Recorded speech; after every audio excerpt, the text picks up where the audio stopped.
रीठा देवी जो कि गांव के अंदर अपने ससुर और अपने बेटे के साथ रहा करती है। रीठा देवी की गांव के अंदर ही एक दुकान थी कपड़ों की, वो कपड़े बेचा करती थी और वो दुकान उसके घर के साइड में ही थी, यानी कि घर की बाहर वाली दीवार को तोड़ करके एक दुकान बनाई हुई थी, तो वहाँ पर बैठ करके कपड़े वह बेचा करती थी। दोस्तों, दूर दराज का गाँव था जहाँ पर उसके कपड़े की दुकान काफ़ी अच्छी चल जाती है, क्योंकि वहाँ पर शहर दूर था तो लोग वहीं से कपड़े लत्ते चप्पल जूते वो चीज़ें ले लिया करते थे। अब क्या होता है, जो कपड़े बेचने वाली है रीठा देवी होती है, यह काफ़ी अकेली थी क्योंकि इसके पति की 3 साल पहले मौत हो चुकी थी। अब अकेलापन और तन्हाइयाँ इसको काटा करती, लेकिन करती भी तो करती क्या, क्योंकि यहाँ पर ऐसा कोई जुगाड़ बन नहीं रहा था कि इसकी जो तन्हाई है वो दूर हो सके। अब ये दुकान पर बैठी रहा करती, तभी इसके पड़ोस में एक लड़का था जिसका नाम होता है यहाँ पर राजन। वह पढ़ने के लिए सुबह सुबह इसकी दुकान के सामने से गुजरा करता। वह 10वीं क्लास में पढ़ता था और यह उसकी तरफ देखा करती टकटकी लगा करके। लड़का देखने में बहुत सुंदर था और एकदम से कहते हैं ना, एक नया खिलता हुआ गुलाब था। यह उसकी तरफ देखा करती और यह शाम को जब आया करता तब भी देखा करती। इसके मन में अब विचार बनने लगता है और यह अब उस लड़के से देख देख करके उसकी माँ के पास जाती है और उसकी माँ से कहती है कि आपका जो लड़का है राजन, अगर वो स्कूल से आने के बाद मेरी दुकान पर थोड़ा काम करवा दिया करे, क्योंकि मेरी दुकान पर भीड़ बहुत ज़्यादा रहती है, तो मैं उसे 4000 रुपये दिया करूँगी महीने का। अब तो जो राजन की माँ होती है सोचती है कि 4000 रुपये बच्चे के लिए काफ़ी है और आकर के ऐसे ही तो खेलता रहता है इधर उधर। वह कहती है ठीक है, मैं भेज दूंगी अपने बेटे राजन को। और उसके बाद दूसरे ही दिन राजन स्कूल से आने के बाद वह लड़का उस चाची की दुकान में काम करवाने लगता है। अब ये जो चाची थी रीठा देवी बहुत खुश होती है कि अब बात कुछ ना कुछ बन ही जाएगी। सुबह से शाम तक भीड़ लगी रहती दुकान पर। और अब जो ये राजन होता है कहता है कि चाची, तुम्हारे यहाँ तो पढ़ने का टाइम ही नहीं मिलता, मैं दिन भर यहाँ पर स्कूल से आते ही तुम्हारी दुकान पर आ जाता हूँ, फिर मैं पढ़ाई कब करूँगा, रात को मुझे नींद आ जाती है। अब जो चाची होती है मुस्कुरा करके एकदम से कहती है कि ऐसा करना राजन, जब दुकान का काम खत्म हो जाए और तुम घर पर चले जाओ तो उसके बाद तुम वापस मेरे पास ट्यूशन पढ़ने के लिए आ जाना, क्योंकि मैं पढ़ा दिया करती हूँ। अब तो वह जो राजन होता है 10वीं क्लास में पढ़ने वाला लड़का घर जाता है, जाकर के खाना वाना खाता है। जैसे ही शाम को 8-7 बजते हैं, अंधेरा हो जाता है, तो वह अपनी मम्मी से कहता है कि माँ मैं ट्यूशन पढ़ने के लिए पड़ोस की आंटी चाची के घर जाऊँगा, चाची रीठा के घर। वो कह रही थी कि मैं ट्यूशन पढ़ा दूंगी। इतने में ही रीठा का भी फ़ोन आ जाता है उसकी माँ के पास। रीठा कहती है कि राजन को भेज दो, मैं उसको पढ़ा दूंगी। लेकिन दोस्तों, यहाँ पर उस राजन की जो माँ थी वह रीठा के चरित्र को जानती थी और वह बिल्कुल मना कर देती है दो टूक कि मैं अपने बेटे राजन को तुम्हारे पास रात में नहीं भेजूंगी। और उसके बाद दोस्तों, वह अपने बेटे राजन को उसकी दुकान पर काम करने के लिए भी नहीं भेजती है। अब यहाँ पर राजन तो बच गया था इस रीठा से, लेकिन फिर रीठा ने उसके बाद आगे चल कर के 2 बड़ी बड़ी घटनाओं को अंजाम दिया था और बहुत ही भयानक वो घटनाएं थी। उसके बारे में भी यहाँ पर पूरी तरह से जानकारी लेंगे। वीडियो को लास्ट तक ज़रूर देखिएगा दोस्तों। नमस्कार, मैं हूँ सुदेश कुमार और तिरछी बात चैनल में आपका स्वागत है। यह घटना पश्चिम बंगाल का एक दूर दराज का गांव होता है। उस गांव के अंदर रीठा नाम की औरत, जिसकी उम्र होती है 30 साल, उसके घर में उसका ससुर है जो कि सुंदर सिंह जिसका नाम है, बेटा है 6 साल का जिसका नाम आरव है, और जो रीठा है उसके पति की 3 साल पहले मौत हो चुकी है। अब इस घर के अंदर दोस्तों रीठा ने दुकान खोली हुई है कपड़ों की, काफ़ी पैसे कमाती है, उसकी दुकान भी काफ़ी चलती है, कोई दिक्कत नहीं है, पैसों की कोई कमी नहीं है, मज़े से इनकी ज़िंदगी गुजर रही होती है। अब क्या होता है, यहाँ पर जो ससुर होता है जिसका नाम होता है सुंदर सिंह, वह खेतों पर जाया करता है, अपने खेतीबाड़ी का काम किया करता। खेतीबाड़ी काफ़ी थी, बेटे की मौत हो चुकी थी, तो भाई बाप ही करेगा खेतीबाड़ी का काम। जैसे वे खेतों पर पानी लगा रहा था तो उसके पास एक पड़ोस के खेत वाला किसान आकर बैठ जाता है। कहता है, सुंदर सिंह अब तुम बूढ़े हो चुके हो, कब तक कमाओगे, हड्डियों में कब तक जान बनेगी, ऐसा करो करो, कोई नौकर वगैरह रख लो अपने साथ काम करने के लिए, जिससे तुम्हें थोड़ा रिलैक्स मिल जाएगा। अब जो सुंदर सिंह ससुर होते हैं वह इस बात पर विचार करते हैं कि बात तो ये बिल्कुल सही कह रहा है, नौकर रख लूँगा, क्या बिगड़ेगा। और उसके बाद वह घर आता है शाम को।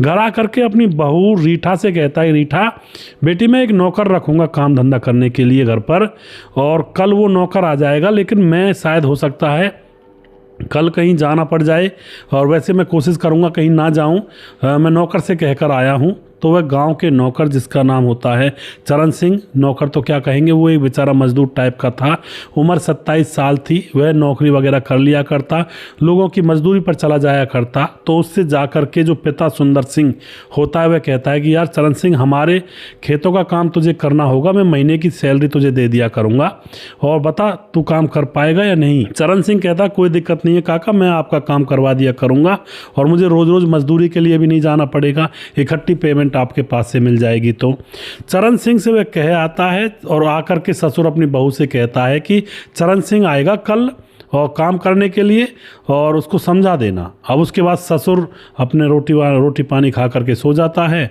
दूसरा दिन होता है, दूसरे दिन जैसा कि ससुर ने बताया था मुझे बाहर जाना है, तो वह बाहर जाता है किसी काम के लिए, और घर पर उसकी बहू रीठा अकेली थी। तभी वह जो चरण सिंह नौकर होता है, नौकर जिन्होंने इन्होंने बनाया था, वह उनके घर पर आ जाता है। रीठा के मन ही मन में एक कहते खुशी के लड्डू फूट रहे थे, और वह पूरा प्लान बना चुकी थी। जैसे ही चरण सिंह उनके घर पर आता है, रीठा उससे कहती है कि आ जाओ चरण सिंह, और तुम्हें हमारे खेतों का काम तो करना ही करना है, साथ में तुम्हें घर का भी काम करना होगा। चरण सिंह बेचारा मजदूर था, उसको क्या था भाई काम ही तो करना है। कहता है ठीक है जी, मैं आपके घर का काम भी कर दूंगा। और उसके बाद दोस्तों यहाँ पर रीठा उसको अपने घर के कमरे में ले जाती है, कुछ सामान मुझे निकलवाना है, अंदर आ जाओ, क्योंकि रीठा पहले से ही पूरी प्लानिंग बना चुकी थी। और उसके बाद वह उस चरण सिंह को अपने घर के अंदर वाले कोठरी में ले जाती है। वहाँ ले जा कर के उसका हाथ पकड़ लेती है और कहती है कि तुम्हें घर के काम के साथ साथ मेरा काम भी करना होगा। तुम तो जानते हो चरण सिंह, मेरा पति को गुजरे हुए 3 साल हो गए हैं, अब मुझे भी थोड़ी खुशी चाहिए। अब यह बात सुनने के बाद चरण सिंह को डर लग जाता है कि यार यहाँ पर ये कुकृत्य होगा, कहीं किसी दिन पकड़ में आ गए तो भाई बदनामी हो जाएगी। वह वहाँ से भागने लगता है कि मुझे आपके घर में काम करना ही नहीं है। लेकिन फिर से यह रीठा उसका हाथ पकड़ लेती है और अब की बार कहती है कि अगर तुमने एक कदम भी घर से बाहर निकाला तो मैं हल्ला मचा दूंगी कि यह मेरे घर में मेरी इज्जत के साथ खिलवाड़ कर रहा था। तुम्हें मेरी बात माननी होगी वरना तुम्हें जेल जाना होगा। अब चरण सिंह जो कि गरीब आदमी था डर जाता है और उसके बाद कहता है कि देखो मैम साहब, देखो मालकिन, ये गंदा काम है और आप इस तरह का काम मुझसे करवाओगी, मेरी तो बदनामी हो जाएगी, किसी को पता लग गया तो फिर मुझे अपने घर में कौन काम देगा। लेकिन वह कहती है रीठा किसी को कुछ भी पता नहीं चलेगा। और उसके बाद दोस्तों रीठा अपने तन बदन से सारे वस्त्र उसके सामने उतार देती है और फिर यहाँ पर वो होता है जो नहीं होना चाहिए था। और 1 घंटे के बाद वह दोनों ही खुशी होकर उस कमरे के अंदर से बाहर निकलते हैं। रीठा अपनी दुकान पर चली जाती है और उसको घर का काम बता देती है कि पशुओं को पानी पिलाना है, भैंस गाय इनका चारा डालना है, और वह अपने घर में काम में लग जाता है।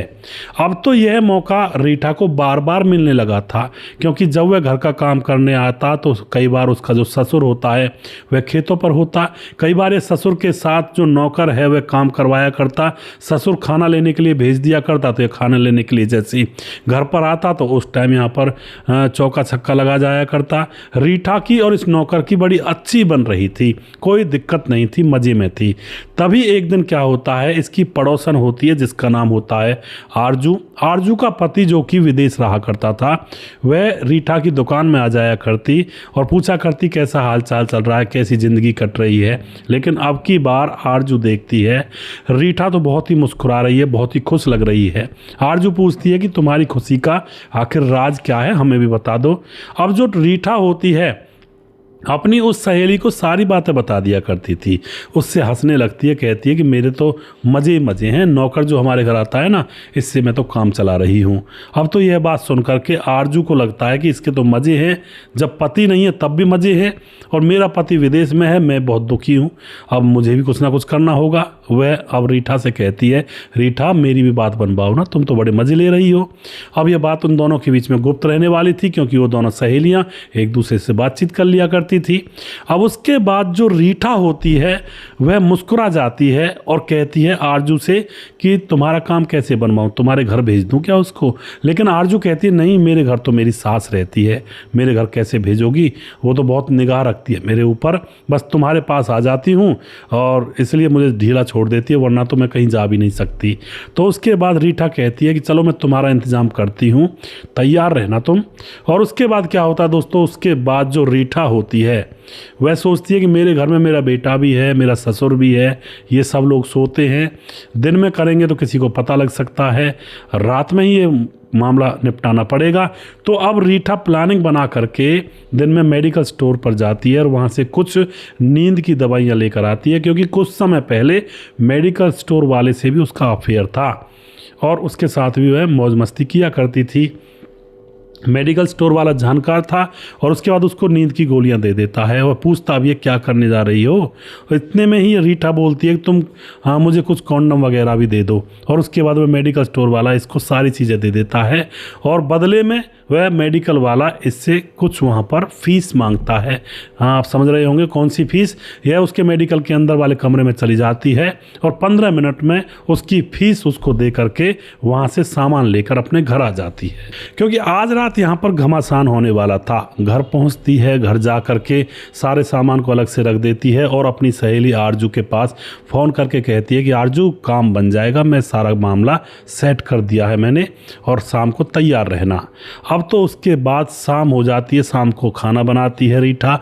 खाने के अंदर अपने बेटे और अपने ससुर को नींद की गोलियां उनके खाने में मिलाकर उनको खिला देती है। इंतज़ार करती है कि ये कब सोएंगे। दोस्तों उसका ससुर रात को टीवी देखा करता था 11 बजे तक 10 बजे तक, लेकिन आज तो उसके ससुर को बहुत गहरी नींद आती है, टीवी बिल्कुल बंद हो जाता है और वह अपनी लाइट बंद करके सो जाते हैं दोनों, जो ससुर था और उसके साथ उसका पोता था।